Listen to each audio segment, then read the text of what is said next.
Pseudoregalia is a game about grey, blocky PS1 era goat thighs. But hey, if that's not your thing, that's cool. You can just put some pants on and suddenly you have a 3D Metroidvania with some sick movement tech. Now personally, thighs are cool, but Metroidvanias are life, so when I heard about this game I was immediately interested in trying it out. And so not too long ago, that's exactly what I did, and now, well, here are my thoughts about it.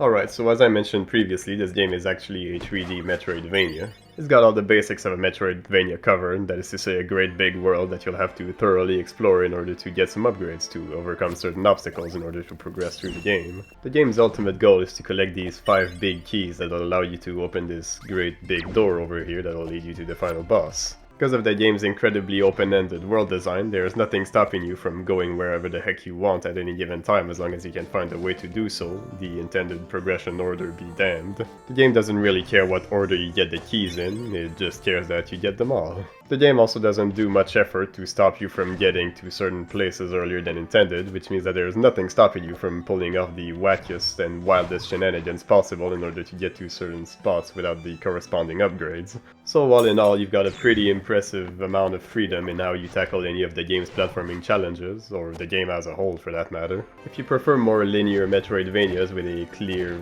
intended progression, then this might put you off a little. The game isn't very huge, but considering the complete lack of an intended progression route as well as a complete lack of a map feature means that you are liable to get lost a whole heck of a lot of times. But it's really not as bad as it seems. Getting to places doesn't really take that long, and most of the areas in the game have this tendency to sort of go around in a circle and lead you back to places you've already been. Eventually you'll find your way back into a memorable and familiar room with a lot of pathways in it, and as long as you remember which direction you recently went into and you make sure to not go in those directions, then chances are you'll find your way to where you're going eventually. Yeah, so fun fact, the game actually got an update shortly after I started recording all of this, so there's actually a map now, which means you don't have to worry about that anymore. The other thing the update added are these time trials, which you can begin by smacking these crystals, and then these little spheres appear, and if you collect them all fast enough, well, you get a skin, so that's neat. Personally, the lack of a map didn't really bother me that much, because simply having a general idea of where I was supposed to go and trying out all the different pathways to get there meant that I pretty much always ended up where I wanted to go eventually.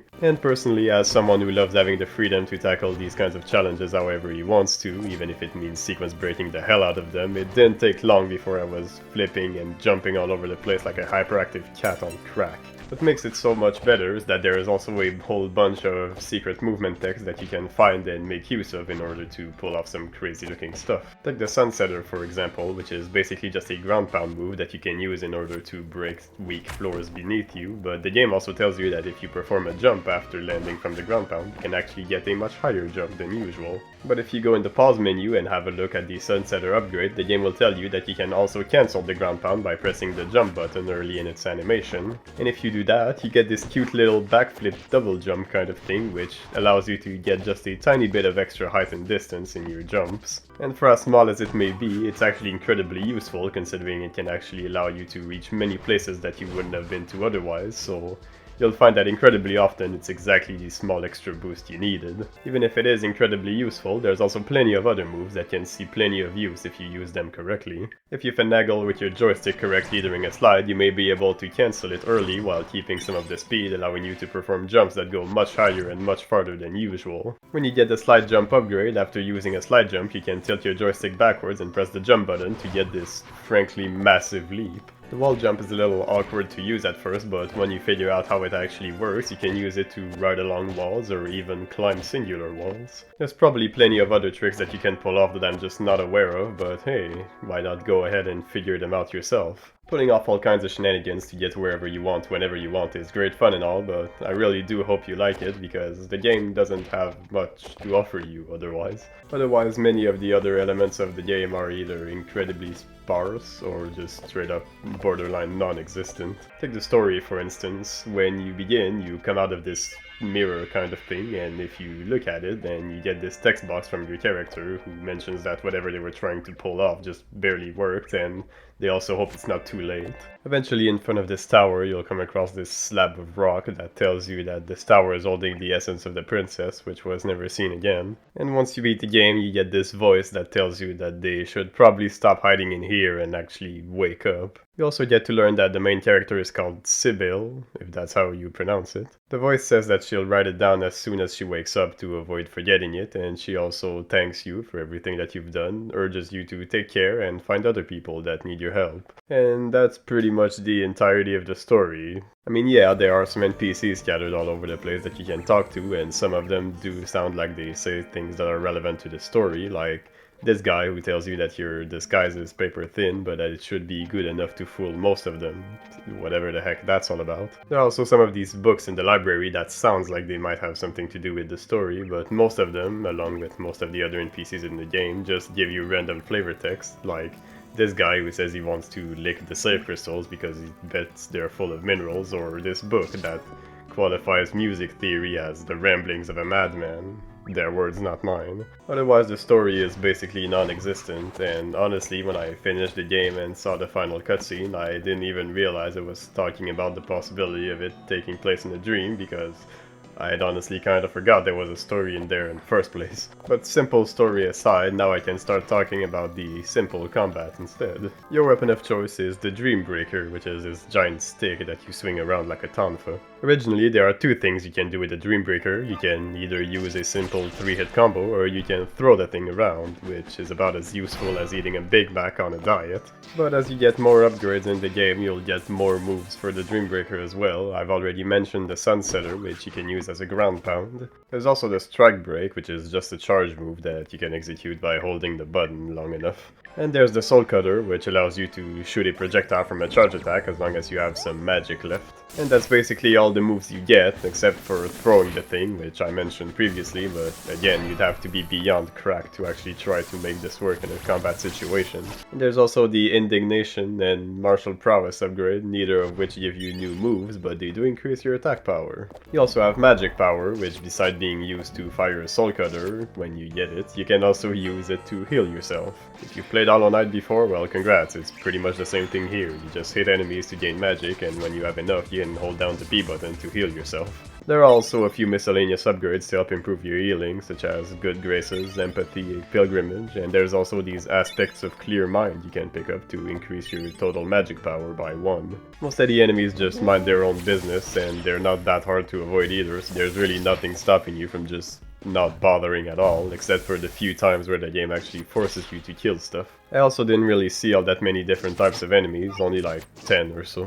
That's counting these egg guys who do nothing but walk around, as well as these chandeliers and these wheels sort of things that are both basically just platforms in disguise. And there's only 2 bosses, the first of which is basically just a reskin of a regular enemy with an expanded moveset, and the second is the final boss, right at the end of the game. So if you were looking for some really intense, flashy and fast-paced combat, well, I'm sorry to say, but you won't be finding it here. What you will find here, however, is a very early 3D Nintendo 64/PS1 era style aesthetic. Now, I have to be honest, when I first saw this aesthetic, I honestly thought it was chosen just for the sake of nostalgia, and it possibly was, but I seriously didn't think I would like it, but turns out I was wrong. I was honestly pleasantly surprised with how much I enjoyed the aesthetic. It feels like it really managed to capture that early 3D era feel without actually feeling like an early 3D era game, if that makes sense. And no, it's not my nostalgia speaking. I was born in 2001. These kinds of graphics are literally older than I am. And I'm very sorry for everyone who suddenly felt super old upon hearing this. Each area has its own unique aesthetic, which really helps make the game feel a lot more diverse in its setting, despite the fact that it basically all takes place in one giant castle. My personal favorites were the outdoor areas, specifically the Empty Bailey and the outside sections of the Twilight Theater. I think being able to see these big, shadowy structures in the distance makes for some nice and impressive scenery. It also really helps to provide a sense of scale of just how big Castle Sansa really is, even if the game itself is nowhere near that large.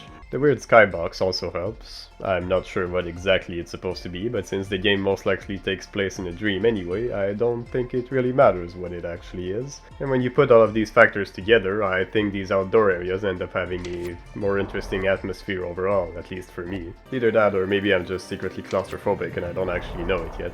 Or maybe it's just because it's too hard to go outside in real life, so I prefer doing it in video games instead. But putting all the scenery aside, I think the animations, specifically Sybil's animations, really help make the game more visually interesting as well. Despite the primitive graphics, Sybil's animations are actually very clean and fluid, and the golden after images that she leaves when she's moving at high enough speed really helps make the movement feel a lot more satisfying. Let's be real, all these flips that she's pulling off, they're completely unnecessary, but they're cool to look at, so that helps too. Because the movement is the most interesting and fleshed out aspect of the game, I think having it be visually pleasing and satisfying really helps make the game more enjoyable as a whole. As for the music, well, there isn't a lot of it to go around, but I do like pretty much every track in the game. My personal favorite track would be the Empty Bailey's theme, which I just think has a nice vibe to it, honestly. I don't really think there are any tracks that I find to be a total banger or anything, and the soundtrack as a whole, even if I like it, I don't necessarily think it's the best soundtrack ever or anything of the sort. So yeah, that's Pseudoregalia, and honestly, I quite enjoyed my time with this game. Sure, it doesn't have super intense flashy combat or an amazing gripping story, and it's not even that long either, to be honest. But not every game needs to have all of these things, and honestly not all every game needs to be super complex or have a ton of depth to it to be fun. The movement is pretty fun and satisfying enough to make the game enjoyable and well worth its price tag in my opinion. And although it's short, the amount of freedom and movement options you have access to means that there's still a fair amount of room for replayability as long as you're up for trying to find new and unique ways to progress through the game. So personally, I think Pseudoregalia is a damn good 3D Metroidvania, and as a Metroidvania fan, I'm really glad I got the chance to find out about it and play it for myself. Hey, look at that, you made it to the end of the video. Maybe. Probably not actually, and I'm just saying this for absolutely no one. But on the off chance that you actually did, well, thanks for watching, and I hope you enjoyed it. If you did enjoy it, well, you can let me know by doing all of the YouTube things. You know what they are, I assume. And if you didn't enjoy it, well, there are ways to let me know about that too, and I assume you know those as well. And if for some reason you want to watch some more of my videos, well, there are some more that you can watch, so I'll try to put one up on screen, like, to the left, or maybe the right, I'm not sure honestly. And if you aren't interested, well, that's perfectly understandable, and honestly I probably wouldn't be after watching this video either. Anyway, I'm gonna stop self-deprecating myself to try and be funny now, and I'm gonna go and work on some more stuff, like some other videos, probably, so I guess I'll see you when that next video comes out if you decide to stick around, but for now I'm leaving, so bye.